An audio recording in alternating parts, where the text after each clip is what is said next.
Welcome to the session. Topic of this session is agricultural policies of developing country. You are aware that the agriculture sector is most important sector, particularly in the developing country where large section of the population it depend on the agriculture for their income generation activity, for their livelihood activities, the food and the nutritional security of the population, the growth of the other sector of the economy, they are all depend on the agriculture sectors, and that's why the important place is there in for the agriculture sector in the developing country, and a thorough consideration is given on the agriculture sectors or on the agriculture policies by the developing country to boost the growth and development in the agriculture sectors. And basically in this session we will be discussing about the agriculture policies which was adopted by the the developing country like China, Thailand and Indonesia, and we will review their the agriculture policies, how they changes over the period of time, their agriculture policies to protect the agriculture sector, to contribute in the the development of the national economy. So, and basically we will see how they modified their objectives over the period of time in the agriculture sectors, and how they modified various instruments of agriculture policy over the period of time. And we will also see the importance and role of agriculture sector in their economy, and in the last basically we will see the latest agriculture policies of the India, and we will see how these policies of different countries are connected to each other. So agriculture development is basically related to the factor productivity. Factor productivity means how the factors of production, land, labor or technology or management, they added in the production activity, how they contribute in the production, that is the factor productivity we can say. And the productivity and performance of agriculture research and extensions are very important, and they are basically center of strategic concern for the agriculture development, and they were the prime factors in the green revolutions in various South Asian nations we saw. And the worldwide demand for agriculture production is increasing due to the growth in the population and also in the income. The purchasing power of the people is increasing over the period of time. That's why there is a growth in the agriculture production demand. And the important factor in agriculture development is basically a scientific and technical efforts, the extension systems and trade and marketing, all this contribute in the agriculture development process. And the focus in basically in the developing country is the more production per unit area of land or water, utilizing less inputs and quality produce with less cost. So this was the major focus in the developing country to achieve the agricultural growth and development in this country. So let us move to the agriculture policy of the China, and let us first see the agriculture, role of agriculture in the China. And when we talk about the China, major crops of China are the rice, wheat, potatoes, the corn, peanut, tea, millet, barley, apple, cotton, oilseed. These are the important, the crop in the China. And agriculture is the largest employer in the China. Around 315 million laborers work on 200 million farm estate in China. And then the average farm size is also very less, like 0.65 hectare is the average farm size in the China.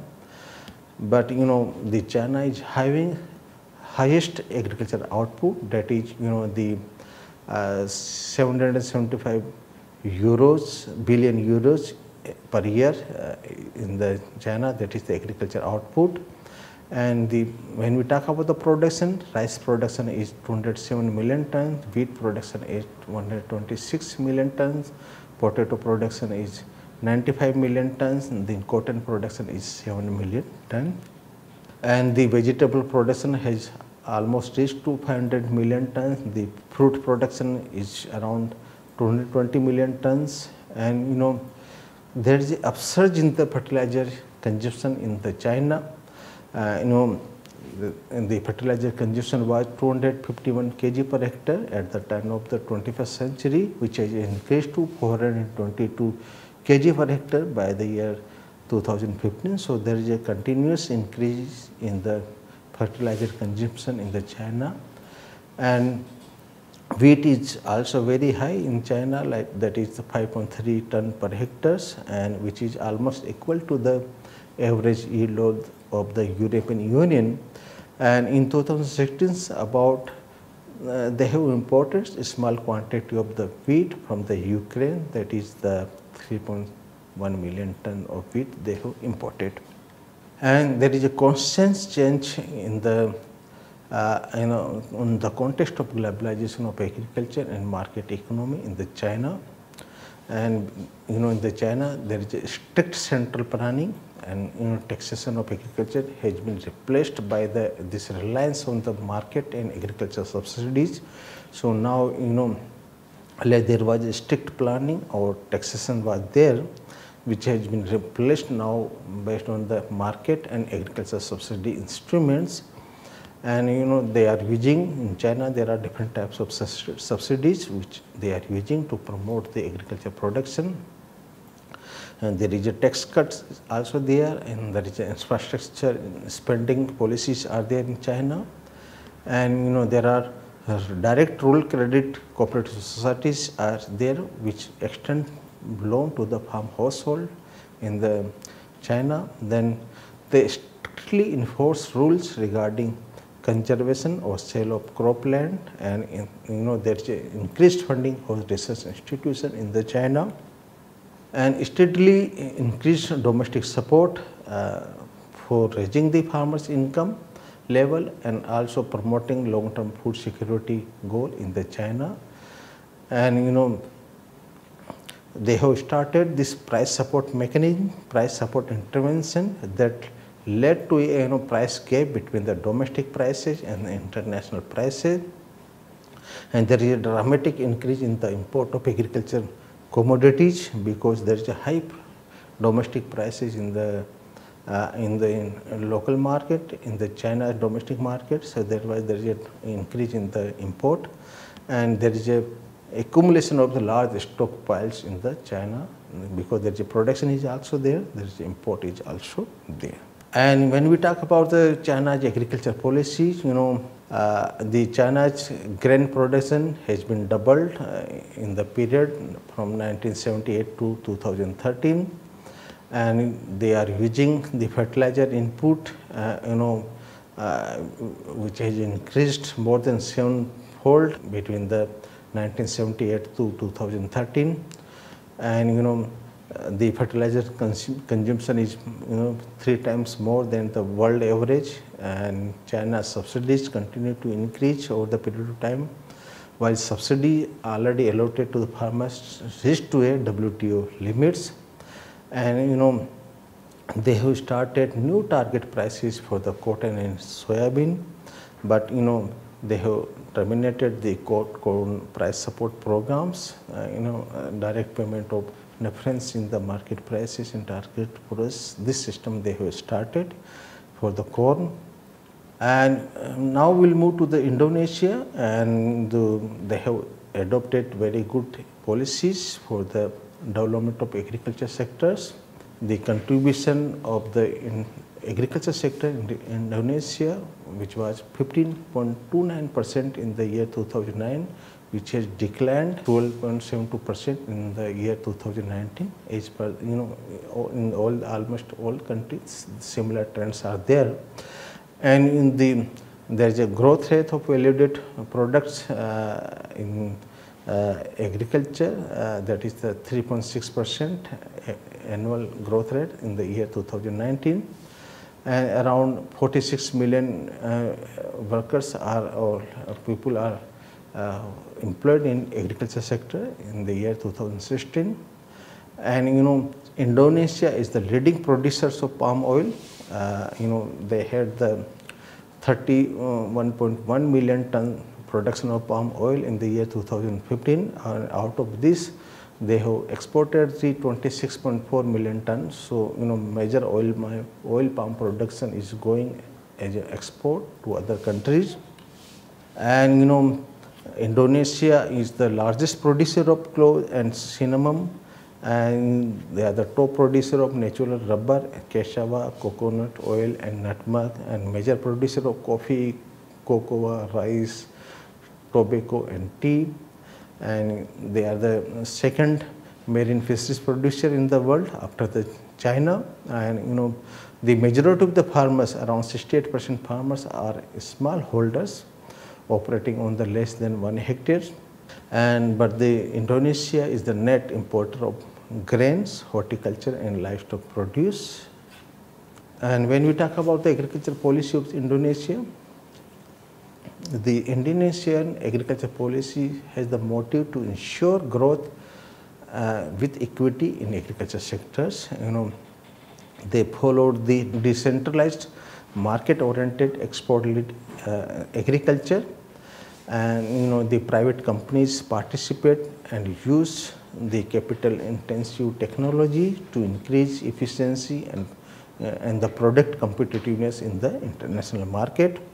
Indonesia agriculture policy promotes the sustainability of the small-scale farms through the farmer groups and take advantage of economic globalization. So they have promoted the idea of the farmers groups or cooperatives, and also they want to take the advantage of the economic globalizations. And rice is the main commodity in the Indonesia, which is the staple food of the Indonesia, and it is also called as the socio-economic and political commodities because all the policies around the and they are central around the rice. And the main emphasis to increase farmers' income is on the rice crop and also the other food crops like the corn, soybean, cassava, peanut and sweet potatoes. And plantation and tree crops are another important crops in Indonesia, and they are important for the foreign exchange and source of employment. And the rubber, the oil palm, coconut, tea, coffee and cocoa, these are the important plantation crop in the Indonesia.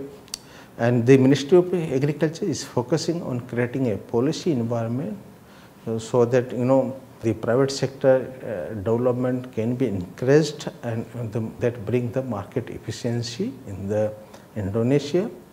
And also they are creating the policy to foster the funding to create the environment for funding public services such as the research, extension and rural infrastructure.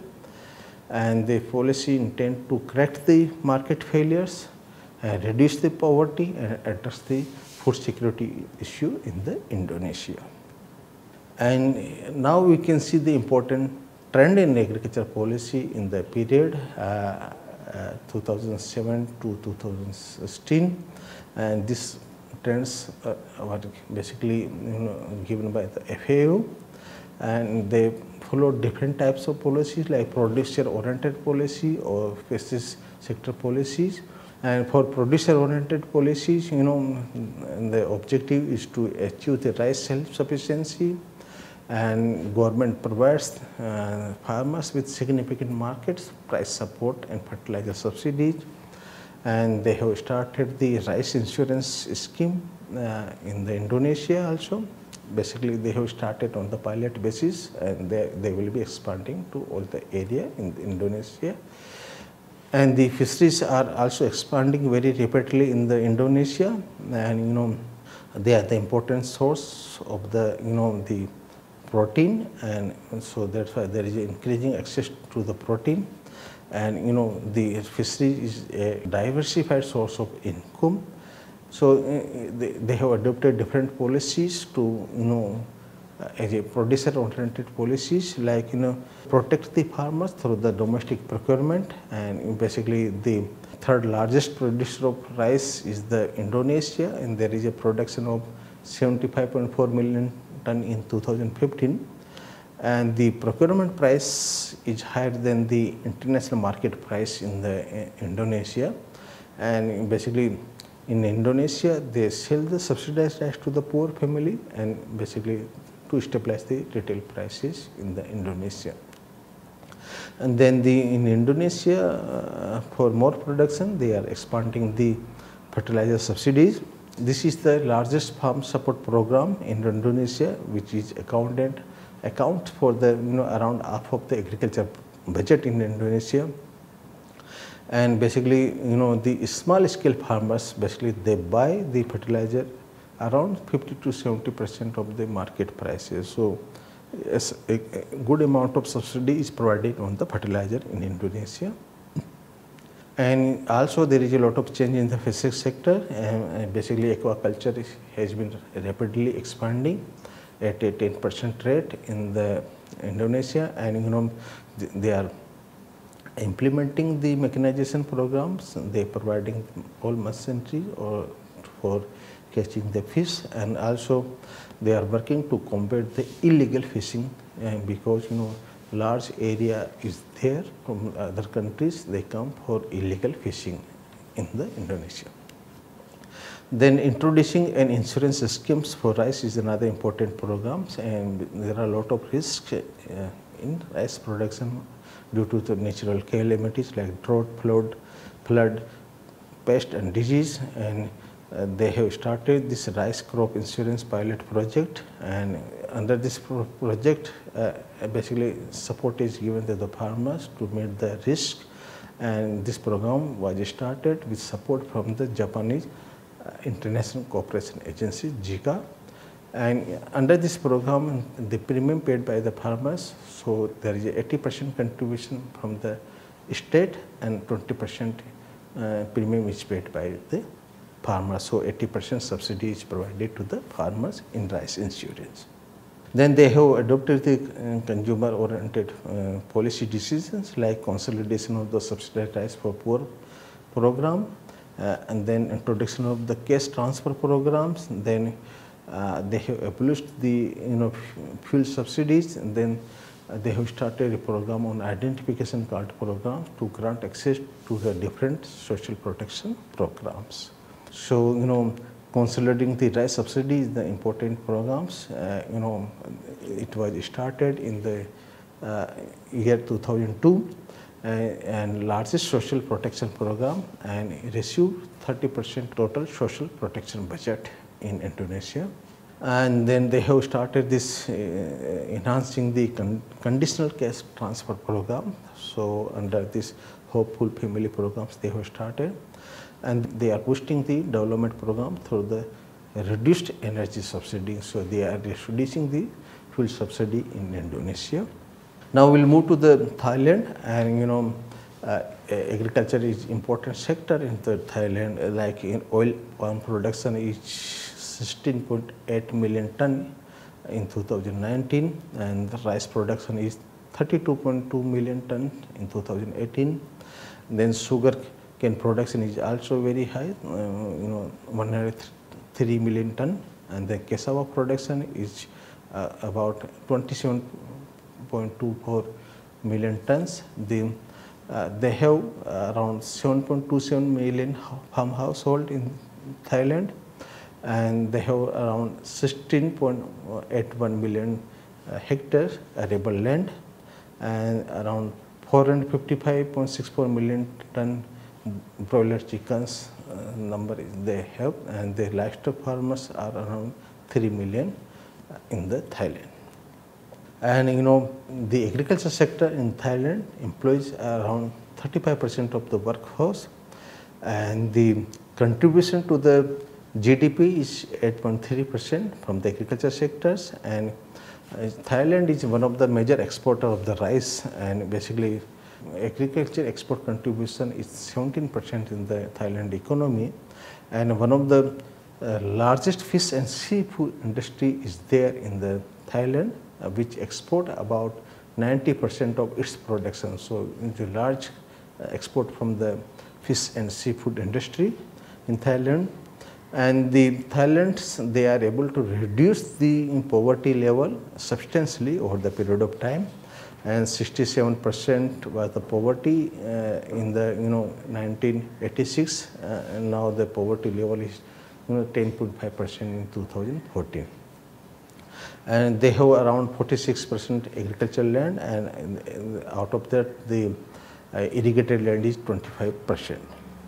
When we talk about the agriculture policy of the Thailand, the agriculture is a major source of goods and also the foreign exchange, which provide the occupation, culture, tradition, values for rural peoples.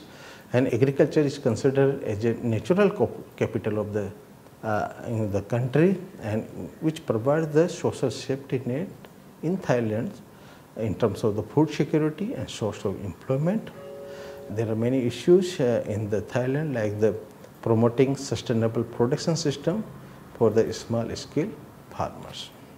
And when we talk about the Thailand agriculture policy, let us see the trend. Like again, this trend is given by the FAO, and they have followed different producer-oriented policy decisions, like from domestic procurement to the price support to the rice farmers. Here, between 1981 to mid 2014, they have started the rice pledging scheme, and the price support to the rice producers is given to prevent farmers from selling their produce at the prices which are low. And here in this program, government lent the farmer a sum of money equivalent to the value of the pledged rice. So the price is low for the rice, and the farmers can get the loan from the government, which is equivalent to this rice or pledged rice. And scaling up insurance for rice farmers is another important programs. They have different insurance programs like weather index insurance program, which was started in 2010. Then new rice insurance schemes they have started in 2014. Then another important policy is the combating illegal fishing in Thailand. 2015, the Ministry of Agriculture and Cooperation, they established a regulation against trafficking and also a roadmap for eliminating illegal, unreported and unregulated fishing in Thailand. And actually they have passed a new Fisheries Act in 2015. And consumer-oriented policy decisions are like they have made impressive improvement in the social assistance in the Thailand. And, they have started universal health coverage since 2001, and the pension cover is provided to almost entire population in the Thailand. And they have the cash transfer to the poor, which have been extended and improved over the period of time. And food safety is also important issues in Thailand, which is improving due to the change in the food labeling and good nutrition. Another important decisions related to consumers in the Thailand is expanding social pension, old age non-contributory universal schemes, and they have in the Thailand. Then they have introduced this caste grant to reduce the poverty. So here welfare registration program they have started. Then social assistance systems they have started in 2016, which have the target to cover around 5.8 million people. Increasing food safety and consumer protection is another important decisions taken by the the Thailand government. And here for this purpose, nutrition label, the flavor enhancers, the food sweeteners, food additives, allergy information label, all this is provided on the packet. So they are the part of the legislation in the Thailand. Now they are in the Thailand, they are following the long-term policies. Actually, they have prepared a 20 years national strategy for the sustainable development of all sectors, including agriculture. So they have prepared a long-term policy of 20 years, that is from 2017 to 2036. And all this long-term strategy basically provide a framework for the 5-year plans, and objective is to specialize the farmers in their profession. So that is called as a smart farmers. Then also to have a farmer institution with efficiency in management, that is smart agriculture groups. And then quality of agriculture products is also in consideration, that is called a smart agriculture product. And also they have focused on agriculture area and sectors which have potential. So smart area and agriculture, such type of policy is being followed in the Thailand. Now we will move to the India. The important policies, very comprehensive policies implemented in India is the National Agriculture Policy 2002, which targeted at a growth rate in excess of 4% in agriculture sector.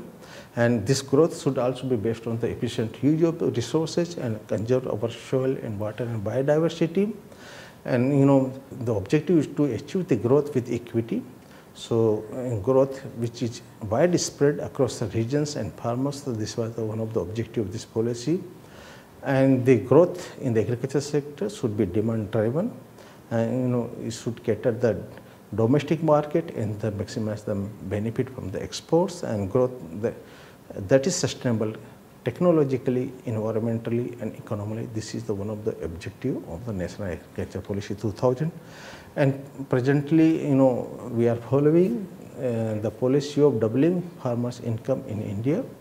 And for that purpose, 4 types of instruments and initiatives were taken, like development initiatives. And in case of development initiatives, we have implemented the Pradhan Mantri Krishi Sinchai Yojana, Soil Health Card, and then Paramparagath Krishi Vikas Yojana, Pradhan Mantri Fasal Bima Yojana, the quality seeds, supply of electricity. These are some of the development initiatives in agriculture sector.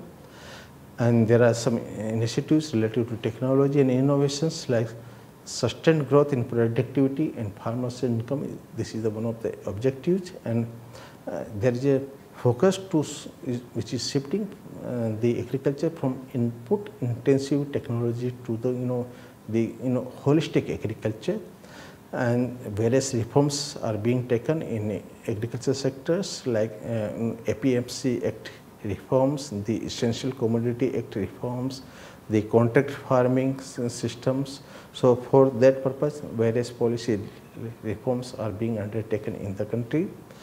And the different institutions and the farmers institutions are being developed or promoted, like Farmers Producers Organization or the Small Farmers Agri-Business Consortium. These are the new organization or farmer-based organization are being created in India. And now we can sum up the session that agriculture is the prime sectors in the developing countries. We have seen their contribution in the China, Thailand, and the Indonesian economy. Then it is very important for agriculture for the Indian economy also. And the policy, agriculture policy in this developing country, they are basically focused on enhancing production to meet the domestic requirement. Various type of measures adopted to provide certain level of income to the farmers, and various supports in terms of credit, marketing, post-harvest management are provided to the farmers to have more production, to have the quality production in agriculture sectors, to fetch the good prices in the market, to have the good income for the farmers. And there is a lot of focus on the research and extension activities, and different types of research programs, research schemes have been implemented by this developing country, and extension program was started. And time to time different amendments were brought in legal framework to facilitate the agriculture and agriculture marketing, agriculture export and import activities. And various reforms were brought to meet the challenges which was arises from the globalizations and due to some other issues. So time to time, different types of policy reforms were brought by this developing country. With this, I think